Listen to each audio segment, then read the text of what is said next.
The living room smells like Emily's lavender candle, flickering on the coffee table next to a half-empty bottle of Merlot. I'm at the kitchen counter, sorting invoices for my construction business, trying to figure out why our account's always short. Emily's on the couch, legs tucked under, scrolling her phone like it's her job.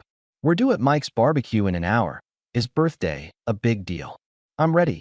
Jeans, clean shirt, keys in hand.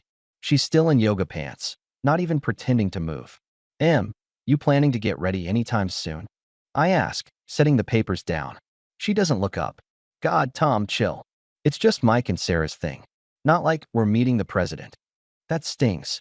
Mike's been my best friend since college, helped me clear out my dad's place after he passed. It's his birthday. You know that. Showing up matters.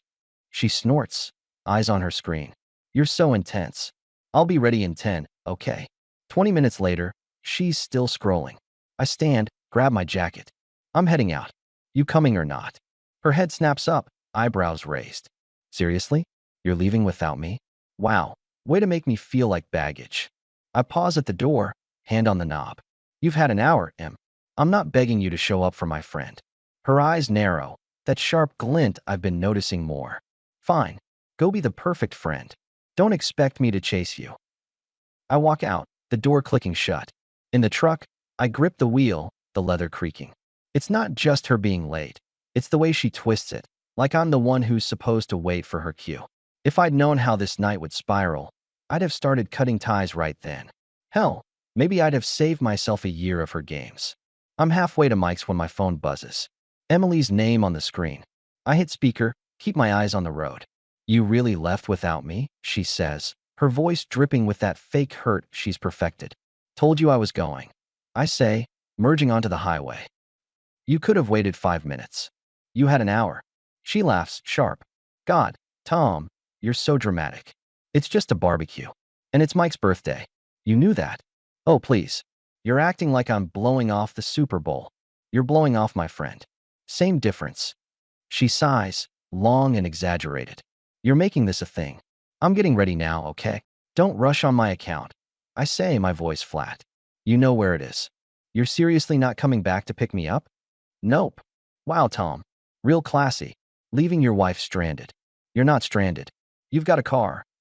She pauses, then her tone shifts, softer, like she's flipping a switch.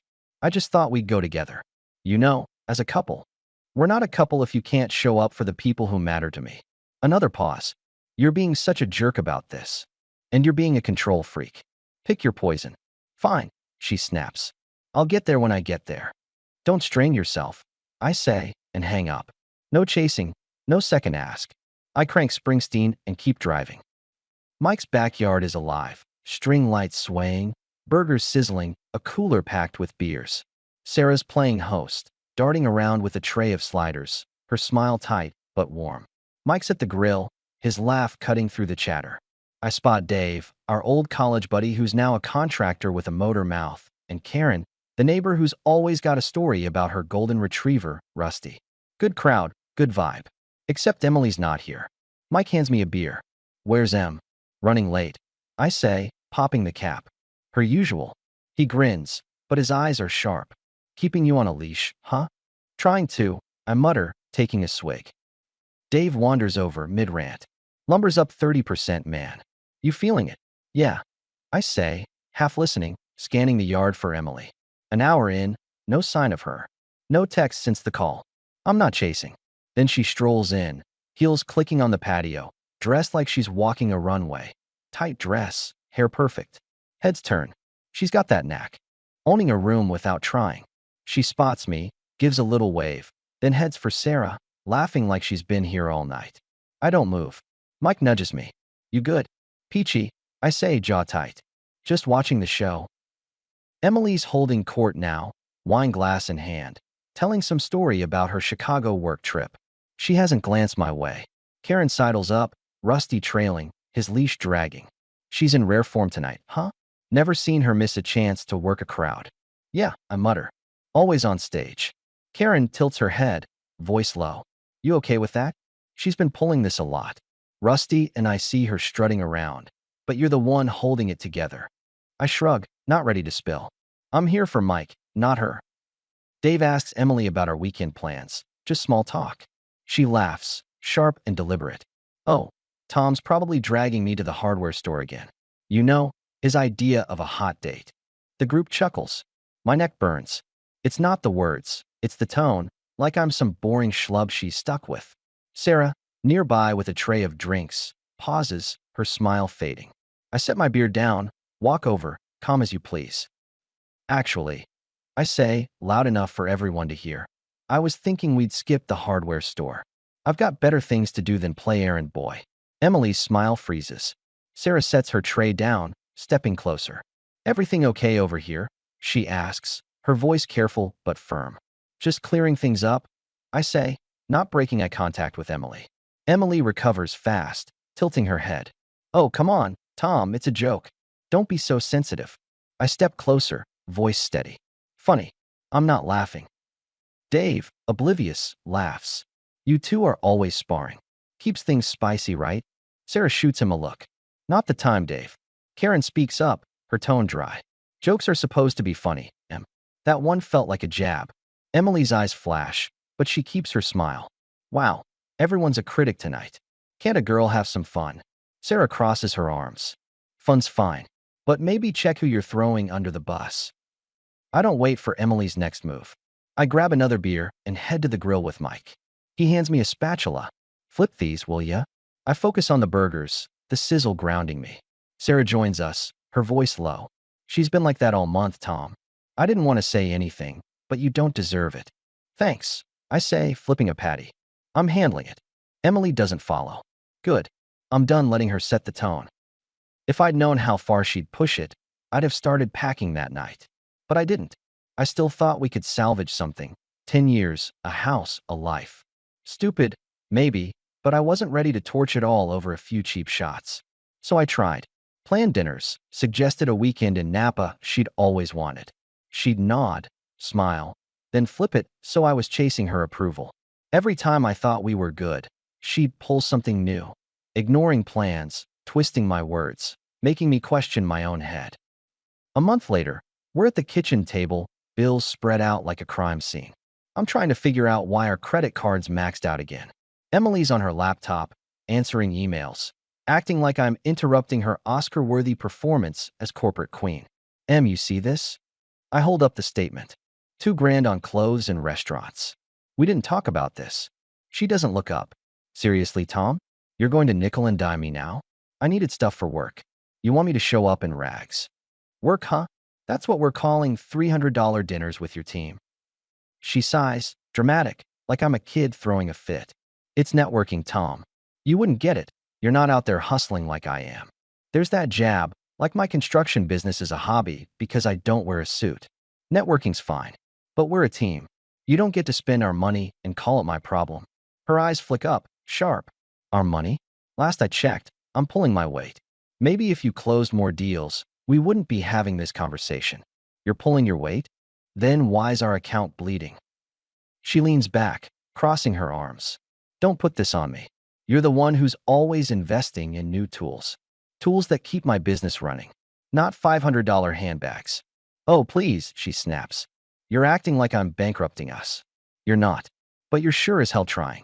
Her laugh is bitter. You're so dramatic. It's just money. Then use yours. I pull out my phone, open our banking app, and transfer half our joint savings to my personal account. 30 seconds, done. She's still typing, oblivious. Done, I say, standing. From now on, we split expenses. You want to play CEO? You cover your own tab. Her head snaps up. What's that supposed to mean? Exactly what I said. I'm not your ATM. She laughs, nervous, not her usual control. You're being ridiculous. We've always shared everything. Not anymore. I grab my keys. I'm meeting Mike for a beer. Sort your bills out. She stands, voice rising. Tom, you can't just do that without talking to me. We're married. I just did. I say, heading for the door. We're done talking about it. She calls after me. You're going to regret this. You think you can just cut me off. I don't answer. I don't repeat myself. At the bar, Mike's got a pitcher waiting. He's a big guy, could pass for a linebacker, but he's quiet, always listening. The place is loud, jukebox blaring, a couple guys arguing over a pool game. I tell Mike about the credit card, the transfer, the whole deal. He shakes his head. She's testing you, man. Seeing how far she can push. Yeah, I say, pouring a glass. And I'm done playing. He leans forward, elbows on the table. You sure about this? Splitting everything? That's a big step. I'm not begging her to respect me. She wants to run the show. She can run it alone. Mike sips his beer, eyes steady. Reminds me of my brother's ex. Always pulling that control crap, little digs to keep him small. Took him years to walk away. You're moving faster. I've given her enough chances, I say. She thinks I'll just take it. Not anymore, huh? He grins, but it's cautious. Just watch her back. She's not going to like losing the reins. You think she'll come around? I ask, not because I believe it, but to see what he thinks. He shakes his head. People like that don't change. They double down. My brother's ex tried to guilt him back. Didn't work. You're doing the right thing. A bartender, Joe, swings by with another pitcher. You two look like you're solving the world's problems, he says, wiping down the table. Something like that. I say, managing a half smile. Joe leans in, voice low. Heard my share of stories here. Sounds like you're drawing a line. Respect, man. Mike raises his glass. To lines in the sand. I clink my glass against his. To not looking back. A guy at the next table, some regular with a trucker hat, overhears and chuckles. Sounds like you're breaking free, buddy. Good luck. I nod, sip my beer. My phone buzzes, a client. Jim, my lead foreman. I step outside to take it. Tom, you got a minute? Jim says. Got a scheduling issue on the downtown job. Shoot. I say, leaning against my truck. Client wants us to pull extra hours next week. I said I'd check with you. Tell them no. We stick to the schedule. I'm not burning out my crew for their last-minute changes. Jim pauses. You sure? They're offering overtime. Then they can pay double. My time's not free anymore. He laughs. Got it, boss. I'll pass it along. Good. Keep me posted. I hang up, feeling solid. No more bending over backward. My rules, my terms. It's a Friday, and we're at Emily's company party. Big downtown venue, open bar, suits everywhere. I'm here because she asked, said it'd look good for her. I'm in a blazer, making small talk with her colleagues, most of whom I don't know. Emily's across the room, laughing with some guy in a tailored suit, her hand on his arm. I don't care about the flirting. It's the way she's acting, like I'm her plus one, not her husband. I'm talking to Rachel, one of her coworkers, who's asking about my business. She's genuine, curious about the new office complex we're building. Sounds like a big deal, she says. You must be swamped. Keeps me busy. I say, appreciating the normal conversation. Emily swoops in, wine glass in hand. Oh, Tom's always building something. You should see our garage. It's like a hardware store exploded. Rachel laughs politely, but her eyes flick to me, uneasy. That's a lot of dedication, she says, trying to pivot. I don't laugh. Funny, I say, looking at Emily. I didn't realize my work was a punchline. She rolls her eyes. God, Tom, lighten up. It's a party. Rachel shifts, uncomfortable. Emily's boss, Greg, joins us, loud and full of himself. Tom, right? Emily says you're the guy for renovations. Before I can answer, Emily cuts in. Yeah, he's great with a hammer. Keeps him out of trouble. The group laughs. Rachel looks away, her jaw tight. Another colleague, Mark, chuckles but seems unsure. I feel the room sharpen, not with anger, but with clarity. This is her game. Little digs to keep me small, to make sure she's the star. I'm done. Actually, I say, voice steady. I run a construction firm. Just finished a commercial project downtown. 10 stories, on time, under budget. Greg raises an eyebrow, impressed. No kidding? We're looking at some office expansions. You got a card? I pull one from my wallet, hand it over. Call me. We can talk numbers. Emily's smile tightens. Rachel speaks up, her voice firm. That's impressive, Tom. Not many people can pull off projects like that. Thanks, I say, meeting her eyes. Appreciate it. Emily laughs, trying to regain control. Oh, come on, Rachel, don't inflate his ego. He's still got sawdust on his shoes. Greg chuckles, but it's less enthusiastic. Sounds like he's doing all right to me. What was that project, Tom? Downtown, you said? New office complex on 5th, I say. Mixed use, retail on the ground floor. We handled everything, design to finish. Mark pipes up. Man, I could use a contractor for my house. You do residential. Depends on the job, I say. Give me a call. Greg nods. I like a guy who gets it done. What's your crew size? 20 plus subs, I say. We scale up for bigger jobs. Emily cuts in, her voice sharp. Okay, let's not turn this into a sales pitch. It's a party. I look at her calm. You started it, Em. I'm just finishing.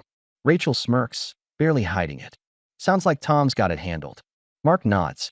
I'm calling you, man. My deck's a mess. Greg claps my shoulder. Let's grab a drink later, talk shop. My firm's got plans for a new branch. Sounds good, I say. Emily's face is a mask now. You're all so serious, she says, forcing a laugh. It's supposed to be fun. Fun's great, I say, locking eyes with her. But respect's better. I excuse myself, head to the bar, order a soda. Emily follows, voice low. What was that about? Just talking business, I say, sipping my soda. You embarrassed me in front of my boss. No, Em. You've been embarrassing me all night. I'm not here to make you look good anymore. Her face flushes. You're being a jerk. And you're being a control freak. Pick your poison.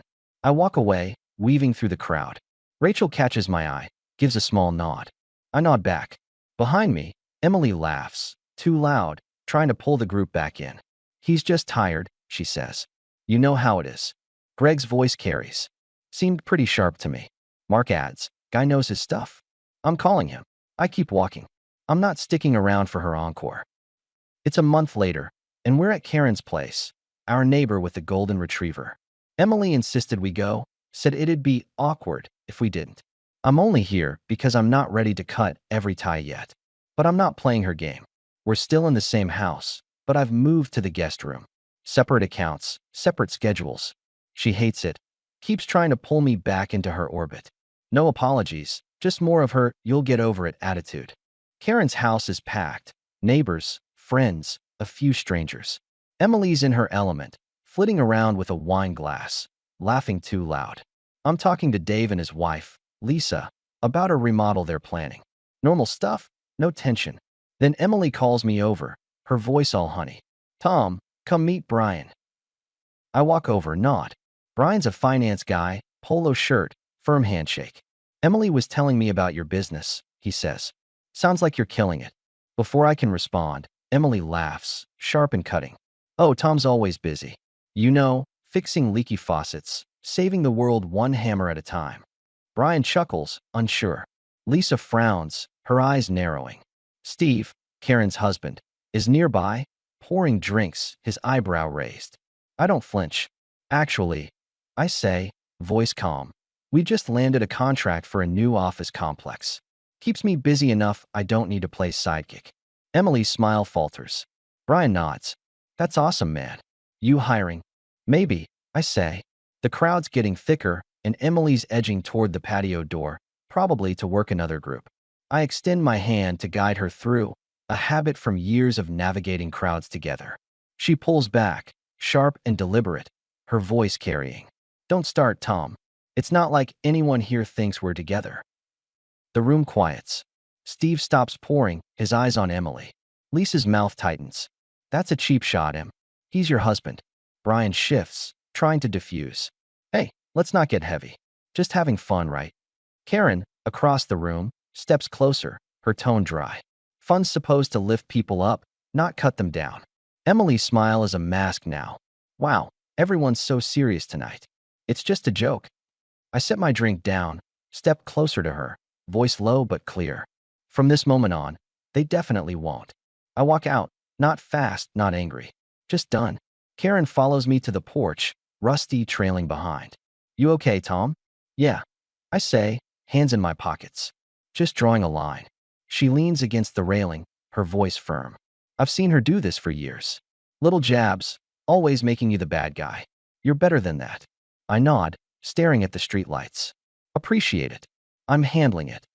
You need a place to crash, or just a coffee? You know where to find me, she says. Rusty nudges my leg, whining for a pat. I scratch his ears, managing a half smile. I drive home, pack a bag, then check into a motel. My phone buzzes. Emily, you're being ridiculous. I don't reply. I'm not explaining myself twice. The motel's parking lot is quiet, the neon sign buzzing. I sit on the bed, stare at the ceiling, and feel the weight lift. No more games. 3 weeks later, I'm in my new apartment, a small place downtown. Bare bones, but mine. Tools in the corner, coffee maker on the counter. I've got a meeting with my advisor tomorrow to finalize documents, splitting our assets. Emily's been calling, leaving voicemails about talking it out. I don't answer. She had her chance. I'm done reacting. I'm changing the game. I call Sarah, tell her I'm out for the next couple's dinner. Just me and Mike for beers from now on. I say. She pauses, her voice soft. I get it, Tom. I'm sorry it's come to this. Don't be. I say. I'm good. I meet with my accountant, Laura, at her office downtown. She's no nonsense, been handling my books for years. You co-signed the office lease last year when my credit score dipped. I'm taking you off everything. I tell her, then instruct her to set up a new business account, transfer all my contracts, and remove Emily from the insurance policies and joint lease on the office space. Laura raises an eyebrow. Big moves, Tom. You sure? Dead sure. I say. I'm done sharing what's mine. She nods, scribbling notes. Smart. Keeps things clean. I'll have it done by end of week. Thanks, I say. Send me the new account details. I hit the gym, something I haven't done in years. Not to impress anyone, just to feel solid again. I'm lifting when I run into Dave, who's spotting some guy bench pressing. He sees me, grins. You look like you're ready to build a skyscraper, man. Just clearing my head. I say, wiping sweat off my brow. He leans against the weight rack. Heard about you and Em. You holding up? I'm not holding up, I say. I'm moving on. He nods, thoughtful. Lisa's been worried about you. Said Emily's been talking, acting like you're the bad guy. Spinning it like you walked out for no reason. Let her talk. I'm not in her story anymore. A gym regular, Carlos, overhears and chimes in. Man, you got that look, like you're done taking crap. Respect. I nod, rack my weights. Appreciate it. Dave claps my shoulder. Come by for a beer soon. Lisa's making her famous chili. Will do. I say, heading for the showers. A month later, Emily wants to meet. Same coffee shop, same table. I'm there early, black coffee in hand, documents ready. Assets split, no shared accounts, no joint liabilities.